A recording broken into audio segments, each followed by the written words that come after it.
आज की कहानी है कर्मफल। एक लड़का कैसे अपाहिज बना इस जन्म में। तो सेवा करते करते बरसों बीत गए। उसका परिवार कभी कभी ये भी सोचता था कि हम सब इतने प्रेम भाव से संत महात्मा और ज़रूरतमंद लोगों की सेवा करते हैं, फिर भी हमारे परिवार में इस बच्चे के साथ ऐसा क्यों हुआ? इसका क्या दोष था जो वो अपाहिज है? एक दिन की बात है जब संत महात्मा का सत्संग चल रहा था। हजारों लाखों श्रद्धालु जो थे उस सत्संग में बैठे हुए थे। तो संत महात्मा ने अपने प्रवचन पूरा करने के बाद कहा कि इस पूरे प्रवचन के विषय में अभी भी किसी के मन में कोई शंका हो तो वो बताएं। तो हजारों लाखों श्रद्धालुओं के बीच में उस अपाहिज पुत्र के पिता ने संत महात्मा से एक सवाल किया कि हे महात्मा, हम सब निस्वार्थ भाव से ज़रूरतमंद लोगों की सेवा करते हैं और हमारा पूरा परिवार अहिंसा के मार्ग पर चलता है। कभी भी किसी के बारे में बुरा नहीं सोचते हैं, ना ही किसी का बुरा करते हैं। फिर भी ऐसा क्या गुनाह हुआ जो हमारा बच्चा अपाहिज पैदा हुआ? फिर गुरु ने जवाब दिया, वैसे तो मैं ये बात नहीं बता सकता, फिर भी आपके मन में दुविधा है तो सुनो। ये जो बच्चा है जो दोनों टांगों से बेकार है, तो पिछले जन्म में एक किसान का ये बेटा था। रोज खेत में अपने पिता को दोपहर में भोजन का टिफिन खेत में देने जाया करता था। एक दिन उसकी माँ ने उसे दोपहर में 11 बजे खाना लगा कर दिया और कहा कि बेटा खाना खाकर पिताजी को टिफिन देकर आ। इसकी माँ ने खाना परोसकर थाली में रखा कि इतने में उसके किसी दोस्त ने आवाज़ लगाई, तो ये खाना वहीं छोड़कर अपने दोस्त से बात करने बाहर चला गया। इतने में ही एक कुत्ता घर में घुस आया और उसने थाली में मुंह डाला और रोटी खाने लगा। लड़का जैसे ही घर में वापस आया और कुत्ते को थाली में मुंह डालता हुआ देखकर पास ही में एक लोहे का बड़ा सा डंडा पड़ा हुआ था, उसने ये भी नहीं सोचा कि खाना तो जूठा हो चुका है।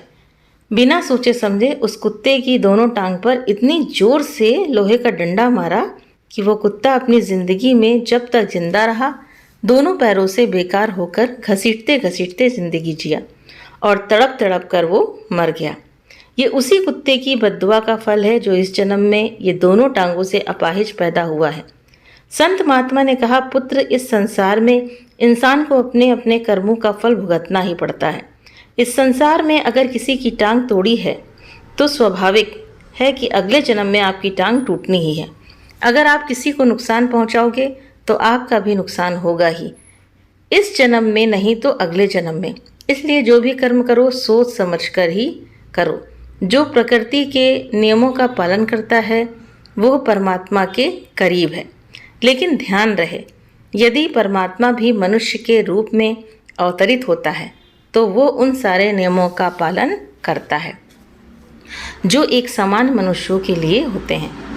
तो इस जन्म या अगले जन्म में हर बुरे भले कर्म का प्रतिफल निश्चित रूप से भोगना ही पड़ता है, इसमें कोई दो राय नहीं है। तो आप अपने कर्म फल से नहीं बच सकते। आप जहाँ भी जाते हैं, जो कुछ भी करते हैं, आपके कर्म ही आपको शांतिपूर्वक देख रहे होते हैं। किसी भी दिन आपको आपके कर्म का फल पृथ्वी पर वहन करना ही होता है। इसलिए हर समय उचित कर्म करना अनिवार्य है।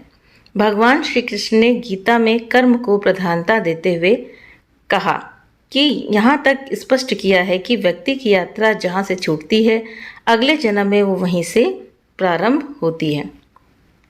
तो कर्मों का भोग सभी को भोगना पड़ता है। और जैसे एक श्रीमान जी ने हमें ये कमेंट करके बताया था कि एक ही जन्म में अगर हम कर्मों का भोग भोग लें तो दूसरे जन्म में क्यों कर्मों का भोग भोगना पड़े। लेकिन नहीं, ऐसा नहीं है। ये कर्म के जो भोग होते हैं ना, एक जन्म इसके लिए काफ़ी नहीं होता है। मनुष्य का जन्म ही ऐसा होता है कि वो नए कर्म बनाता है और पिछले कर्म भोगता है। अगर एक ही जन्म में भोगना हो ना तो फिर इंसान को दूसरा जन्म लेना ही ना पड़े, वो यहीं पर ही भोग करके काट करके और सिर्फ परमात्मा के पास पहुंच जाए। लेकिन ऐसा नहीं होता है। इंसान कर्म करते वक्त नहीं सोचता है, वो सोचता है कि अरे मैं कर लूँगा टेबल के नीचे बैठ करके, कोई बुरा कर्म भगवान थोड़ा ना देख रहे हैं। लेकिन भगवान तो ऐसा देखता है कि कोई किसी की नज़र वहाँ पर नहीं पहुँचती है। भगवान हजारों नहीं, लाखों नहीं, करोड़ों नहीं, अरबों नहीं, उसकी कोई गिनती नहीं है। वो इतनी आँखों से देखता है और हर एक का हिसाब किताब रखता है। इतना बड़ा वो जज है, परमात्मा बहुत बड़ा जज है। उसकी जो जजिंग पावर है वो इतनी ज़्यादा ब्रॉड है, इतना विस्तार है उसका कि हम सब शब्दों में बयान नहीं कर सकते हैं।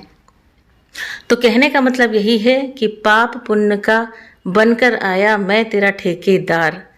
तो कहने का मतलब है कि पाप और पुण्य का जो कर्म है हमने और आपने किया है वो इस जन्म में भोगना ही भोगना पड़ेगा।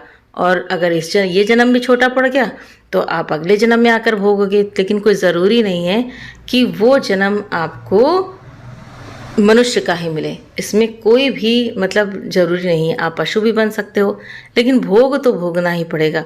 जैसे इस बच्चे का था कि वो अपाहिज बन के क्यों आया, क्योंकि उसने पिछले जन्म में ऐसा किया था। तो जो संत महात्मा हैं वो परमात्मा के बहुत करीब होते हैं और वो हमारे बारे में जानते हैं कि हमने पिछले जन्म में क्या किया। उनके अंदर इतनी शक्तियाँ होती हैं, इतनी पावर होती है कि वो सबका लेखा जोखा जान सकते हैं। तो इसीलिए बस कहने का यही मतलब है कि जब किया तब किया, लेकिन आज अभी से हम चेत जाए ना कि कोई ऐसा कर्म हमसे ना बने जिससे हमें बहुत बड़ा ऋण चुकाना पड़े। वो इसलिए क्योंकि जैसे हमारा बैंक में पैसा जमा होता है, ब्याज दर ब्याज बढ़ता चला जाता है, तो हमारे जो कर्म हैं वो हमको सूद समेत, ठीक है, उतना ही नहीं, मूलधन नहीं, हमें सूद समेत उसको काटना ही पड़ता है। तो इसीलिए संत महात्मा आकर के हमको जगाते हैं, समझाते हैं कि जो गलती करी करी, लेकिन अब वो गलती हमें नहीं करनी है। तो इसलिए कर्मों का भोग सभी को, यानी कि कर्म फल सभी को भोगना पड़ता है।